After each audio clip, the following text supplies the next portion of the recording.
અંજાર તાલુકામાં વેલ્સપન કંપનીની 220 કેવીની વીજ લાઇન ભીમાસરથી વરસામેડી સુધી 4 ગામમાંથી પસાર થવાની છે, પરંતુ કંપની દ્વારા ખેડૂતોને યોગ્ય વળતર આપ્યા વગર પોલીસ વહીવટીતંત્રને સાથે લઈને ધાકધમકી કરી રહેલ છે। વેલ્સપન કંપની દ્વારા વરસામેડી સીમમાં સરકારી ગૌચર જમીનમાં મંજૂરી વગર કોઈપણ રકમ ભર્યા વગર વીજ ટાવરો ઉભા કરી સરકારની તિજોરીને નુકસાન કરી રહેલ છે, જે અંગે કલેક્ટરને રજૂઆત કરવામાં આવી છે। કંપની સરકારમાંથી જમીન મેળવ્યા સિવાય અને મંજૂરી વગર કઈ રીતે કામ કરી શકે, જેથી તાત્કાલિક કામ બંધ કરાવવા કલેક્ટરને રજૂઆત કરાઈ હતી। કલેક્ટર દ્વારા તાત્કાલિક કાર્યવાહી કરવાની ખાતરી આપી હતી। કચ્છ જિલ્લા કોંગ્રેસ પ્રમુખ વી કે હુંબલે જણાવ્યું હતું કે કંપનીના ગેરકાયદેસર કામ બાબતે અંજાર પોલીસ સ્ટેશનમાં ખેડૂતો રજૂઆત કરવા ગયા, ત્યારે અંજાર પોલીસ સ્ટેશનના જવાબદાર પોલીસે ખેડૂતોને ઉડાવ જવાબ આપ્યો હતો। ખેડૂતોને ધમકીઓ આપી આ ગંભીર બાબતે કલેક્ટરને રજૂઆત કરી છે અને કાયદાની જોગવાઈ મુજબ કામગીરી કરવામાં આવે અને ખેડૂતોને ડરાવવા ધમકાવવાનું બંધ કરવામાં આવે તેવી માંગ કરાઈ હતી। કચ્છમાં લોકતંત્રનું નહીં પરંતુ કંપનીઓનું રાજ ચાલી રહેલ છે। સરકાર કંપનીઓને છાવરી રહી છે। કચ્છના ચૂંટાયેલા ધારાસભ્ય સાંસદ ખેડૂતોને થઈ રહેલા અન્યાયમાં મદદરૂપ બનતા નથી। આમ અત્યારે ખેડૂતોની હાલત ખૂબ જ દયનીય છે અને કંપનીઓનું ધાર્યું થાય છે। રજૂઆતમાં ભીમાસર, અજાપર, ખારાપસવારિયા, વરસામેડીના ખેડૂતો દ્વારા કલેક્ટરને વેદના જણાવી હતી। અંજાર તાલુકાના 4 ગામના ખેડૂતો, જેમાં ભીમાસર, અજાપર, ખારાપસવારિયા અને વરસામેડી, એનો મૂળ મુદ્દો એવો છે કે અમારે ભીમાસર ગામથી વરસામેડી સુધીની આ વેલ્સપન કંપની છે 220 કેવીની વીજ લાઇન પસાર કરે છે। હવે પસાર કરે છે જેની સામે એમને ખેડૂતોને યોગ્ય અને પૂરતું વળતર આપવું નથી। ખેડૂતોને ડરાવી ધમકાવી અને આ વીજ લાઇનો પસાર કરવા માંગે છે। એના માટે થઈ અને આજે અમે કલેક્ટર સાહેબ પાસે આજે અમારી મુદત હતી। અમને 28 તારીખના તો રજીસ્ટ્રેશન કાગળ મળે છે અને આજે 1 તારીખના મુદત, એટલે અમે કલેક્ટર સાહેબ પાસે આજે રજૂઆત કરી છે કે અમને ચોમાસા પછીની મુદત આપવામાં આવે, કારણ કે આ ચોમાસું છે, ખેડૂતોને ખેતી કરવી છે, એનો પાક લેવો છે અને અત્યારે જો વીજ લાઇનનું કામ કરવા દેવામાં આવે તો ખેડૂતો પાક લઈ શકે નહીં। એક મુખ્ય મુદ્દો એ હતો। બીજો મુદ્દો કે વેલ્સપન કંપની છે એ પોલીસ તંત્રનો દુરુપયોગ કરી, વહીવટી તંત્રનો દુરુપયોગ કરી અને ખેડૂતોને ડરાવે છે, ધમકાવે છે, દાદાગીરીથી વીજ લાઇનો પસાર કરવામાં માગે છે। એટલા માટે અમે કલેક્ટર સાહેબને કીધું કે ખેડૂતોને ડરાવવાનું બંધ કરે, કંપની ધમકાવવાનું બંધ કરે અને નિયમ મુજબ જે મળવાપાત્ર વળતર છે એ ખેડૂતોને મળવું જોઈએ। તો આજે મોટી સંખ્યામાં ખેડૂતો અહીં આવેલા છે અને ખેડૂતો સાથે આખું ગામ છે, તો યોગ્ય અને પૂરતું વળતર મળે એવી અમારી માંગણી હતી અને જેના અનુસંધાને અમે આ 4 ગામના ખેડૂતો આજે અહીં આવેલા છે અને આગળના દિવસોમાં જરૂર પડશે તો આખા ગામ, દરેક ગામો, ગ્રામજનો પર સાથે મળી અને આ કંપની સામે લડાઈ કરશું। ગુજરાતમાં પ્રથમવાર રમાઈ રહેલ રાષ્ટ્રીય સિનિયર મહિલા હેન્ડબોલ સ્પર્ધાના વિવિધ રાઉન્ડની 38 મેચોમાં 8 રાજ્યોએ તરખાટ મચાવ્યો હતો। ભુજના લાલાજી રૂડા મેદાન પર રમાઈ રહેલ સ્પર્ધામાં 4 કચ્છી ખેલાડીઓ ગુજરાતની ટીમ વતી રમી રહ્યા છે। કચ્છી લેવા પટેલ સમાજના સરદાર પટેલ વિદ્યા સંકુલમાં 54મી senior women's national handball championship યોજાઈ હતી, જેમાં દેશભરમાં 540 જેટલા મહિલા ખેલાડીઓ ઉત્સાહભેર ભાગ લઈ રહ્યા છે। મુખ્યમંત્રી ભૂપેન્દ્ર પટેલ પ્રારંભ કરાવ્યો હતો। તે સ્પર્ધામાં મેચો રમાઈ હતી, જેમાં વિજેતા ટીમો વચ્ચે બીજો રાઉન્ડ રમાયો હતો। પ્રેક્ષકોની ચીચિયારી વચ્ચે રોમાંચક બનેલી સ્પર્ધાએ રમત રસિયાઓને ઘેલું લગાડી દીધું હતું। ચેમ્પિયનશિપની ફાઇનલ 3 જુલાઈના યોજવામાં આવશે। ગવર્મેન્ટ ઓફ ગુજરાત એકેડમીના હેન્ડબોલના એક્સપર્ટ કોચ સીપી સિંઘે જણાવ્યું હતું કે સમગ્ર ગુજરાતમાં પહેલીવાર અને તે પણ કચ્છમાં senior women's national handball championship અંતર્ગત ચાલતી મેચોમાં તમામ રાજ્યોની ટીમો જીત માટે એડી ચોટીનું જોર લગાવી રહી છે।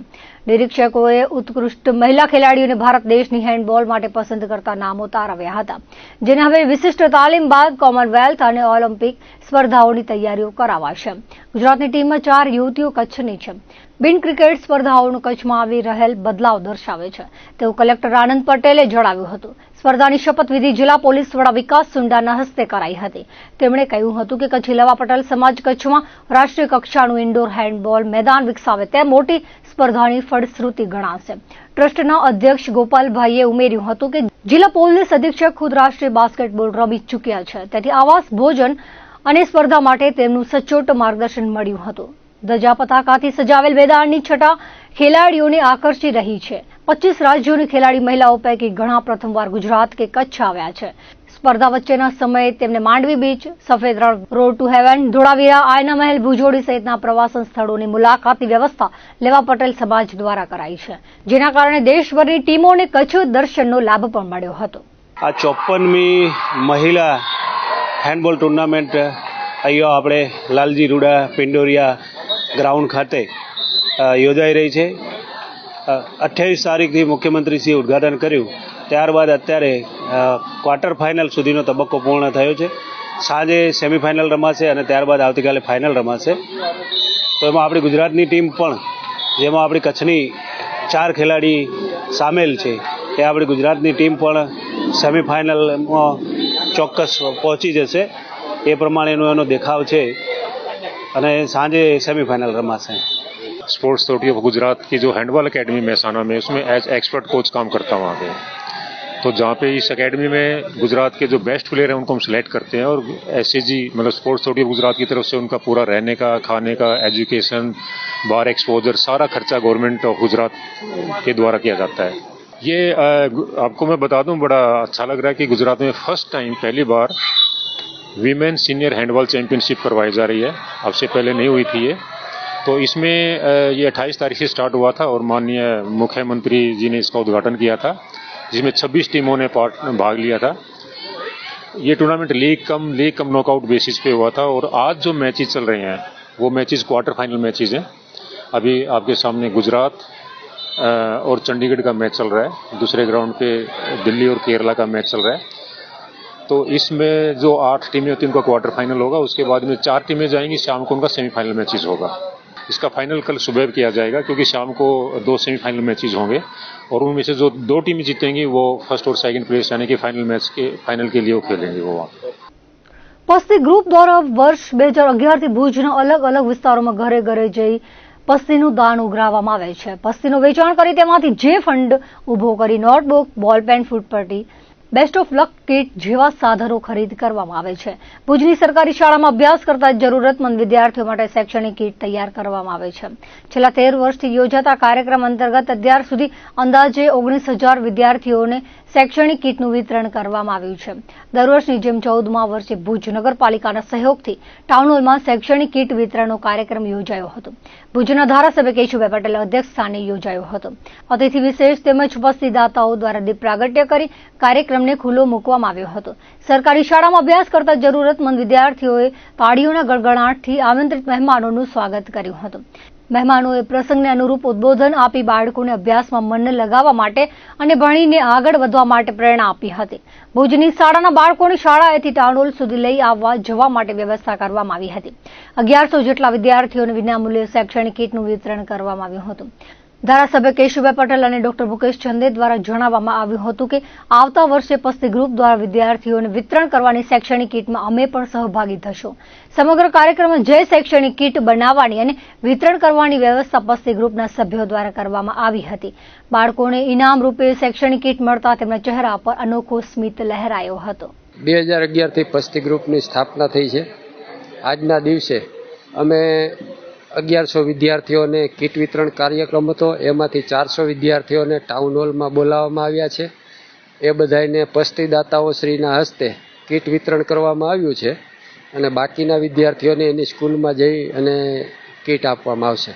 પસ્તી ગ્રુપ એટલે દર રવિવારે સવારે 8 થી 10:30 સુધી ભુજના અલગ અલગ વિસ્તારમાં ફરીને પસ્તીનું કલેક્શન કરવામાં આવે છે અને એ આવક જે થાય એમાંથી આ અમે ગરીબ જરૂરિયાતમંદ બાળકોને કીટ વિતરણ કરીએ છીએ.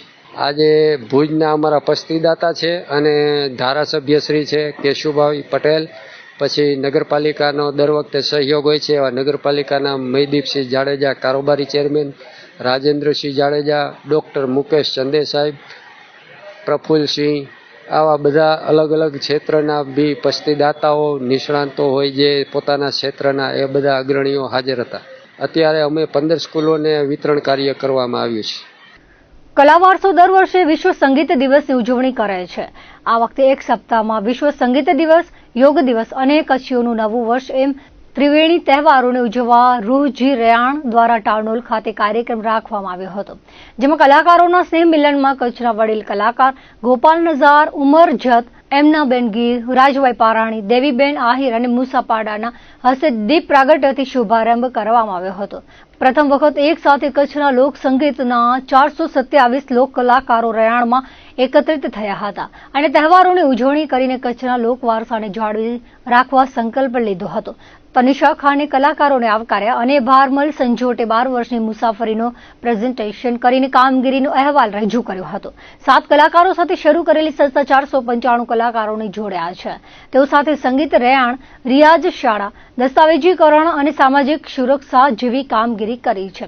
જે કલાકારોએ મુસાફરીમાં સાથે તેઓની યાદો તાજી થઈ હતી. કલાકારોના મંતવ્ય લેવામાં આવ્યા હતા. કલાકારોને કલાકારો માટે વિવિધ યોજનાઓનું માર્ગદર્શન પૂરું પાડવામાં આવ્યું અને આગળની કામગીરીનું આયોજન કરવામાં આવ્યું હતું. કલાકારોએ પોતાના અનુભવો શેર કર્યા હતા. સંસ્થાના દાતાઓએ કલાકારોને આગળ વધવાની શુભેચ્છાઓ પાઠવી હતી. કલા અને કલાકારો માટે કલ્યાણકારી યોજનાઓનું માર્ગદર્શન પૂરું પાડવામાં આવ્યું હતું. ગાયન વાદન ક્ષેત્રે વર્ષોથી સંગીત સાધના કરતા કલા સાધકોનું કલાવારસો ભૂષણ 2025 માનપત્રથી સન્માનિત કરવામાં આવ્યા હતા. યુનિવર્સિટીના કુલપતિ મોહન પટેલે કલાવારસો સંસ્થાને સાથે રાખી કચ્છ યુનિવર્સિટીમાં લોક સંગીતના સર્ટિફિકેટ કોર્સ ચાલુ કરવા આમંત્રણ આપ્યું હતું. ફોકિયાના મેનેજિંગ ડાયરેક્ટર નિમિષ ફડકે કહ્યું હતું કે આ કામ આસાન નથી, પરંતુ કલાવારસોએ જે રીતે કામ કર્યું તે અભિનંદનને પાત્ર છે. તો દર્શક મિત્રો, હતા ત્યાર સુધીના કચ્છ ઉદય ટીવી સમાચાર. ફરી મળીશું નવા સમાચારો સાથે, નવી અપડેટ સાથે. ત્યાં સુધી મને રજા આપશો. નમસ્કાર.